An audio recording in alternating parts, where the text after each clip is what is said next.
नमस्कार मित्रों, पंडित जवाहरलाल नेहरू के दौर में भारत चीन संबंध और डोकलाम विवाद पर एशिया के दोनों देशों के बीच जिस तरह से तनातनी का माहौल बनने के बाद चीन अंततः पीछे हटा, उसे गौर से समझने की आवश्यकता है।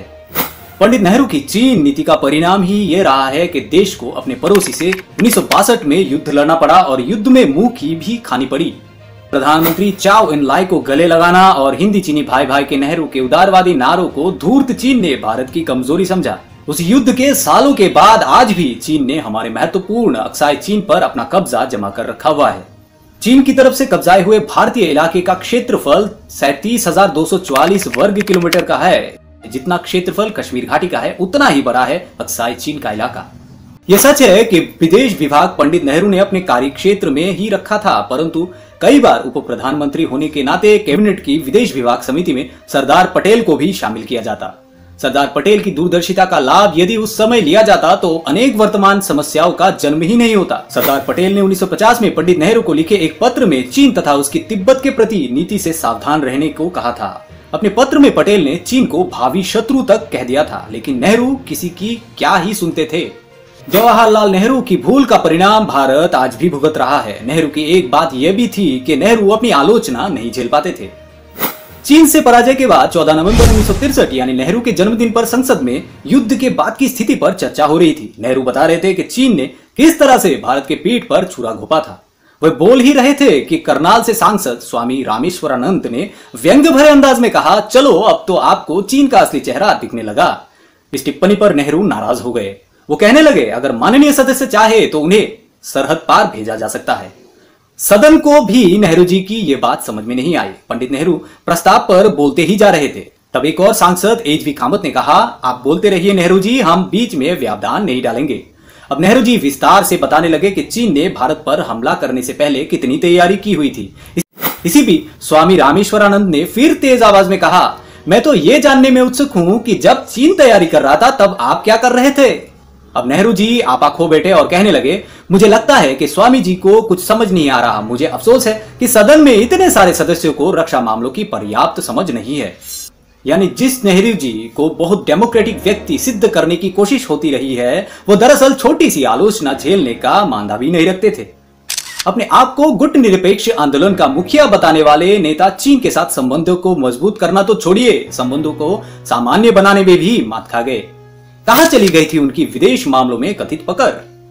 जवाहरलाल नेहरू कश्मीर में गलती पर गलती कर ही रहे थे और ये गलतियां भारत को भारी पड़ती रही। वह कश्मीर के मुद्दों को संयुक्त राष्ट्र में ले गए। इसीलिए तो पाकिस्तान बार बार कहता है कि कश्मीर विवाद को भारत ही इस मंच पर लेकर गया था। कश्मीर का विवाद तो नेहरू के सरासर जिद्दीपन का ही देन रहा है। पाकिस्तानी सेना ने 22 अक्टूबर 1947 को कश्मीर पर हमला बोला। कश्मीर के राजा हरि सिंह के बार बार आग्रह के बाद भी नेहरू जी कश्मीर को पाकिस्तान से बचाने में देरी करते रहे। अंत में 27 अक्टूबर 1947 को हवाई जहाज द्वारा श्रीनगर में भारतीय सेना भेजी गई। भारतीय सेना ने कबायलियों को खदेड़ दिया। 7 नवंबर को बारामूला कबायलियों से खाली करा लिया गया था, परंतु तब भी नेहरू ने शेख अब्दुल्ला की सलाह पर युद्ध विराम की घोषणा कर दी। अगर नेहरू ने वो ऐतिहासिक गलती ना की होती तो सारा कश्मीर हमारे पास होता। ये बात एक पहेली ही है कि जब पाकिस्तान के कबायली हमलावरों को कश्मीर से खदेड़ा जा रहा था, तब नेहरू को संघर्ष विराम करने की इतनी जल्दी ही क्या थी। नेहरू जी की उसी भूल के कारण आज भी मुजफ्फराबाद, पुंछ, मीरपुर, गिलगित आदि क्षेत्र पाकिस्तान के पास है।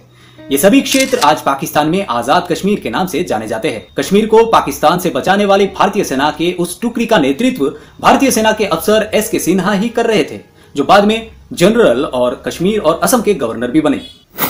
उन्होंने बताया था कि नेहरू जी ने सन 1947 में सेनाओं को मुजफ्फराबाद जाने से रोक दिया था। मुजफ्फराबाद अब पाकिस्तान अधिकृत कश्मीर का राजधानी है। जनरल सिन्हा ने यह भी बताया था कि भारतीय सेना उड़ी तक पहुंच गई थी, लेकिन नेहरू जी ने फैसला लिया कि पुंछ को छुड़ाया जाना जरूरी है, इसलिए भारतीय सेना मुजफ्फराबाद तब नहीं गई थी। नेहरू जी ने इतना ही नहीं, उन्होंने बाबा साहेब अंबेडकर की सलाह को अनदेखी करते हुए भारतीय संविधान में धारा 370 को भी जुड़वा दिया था।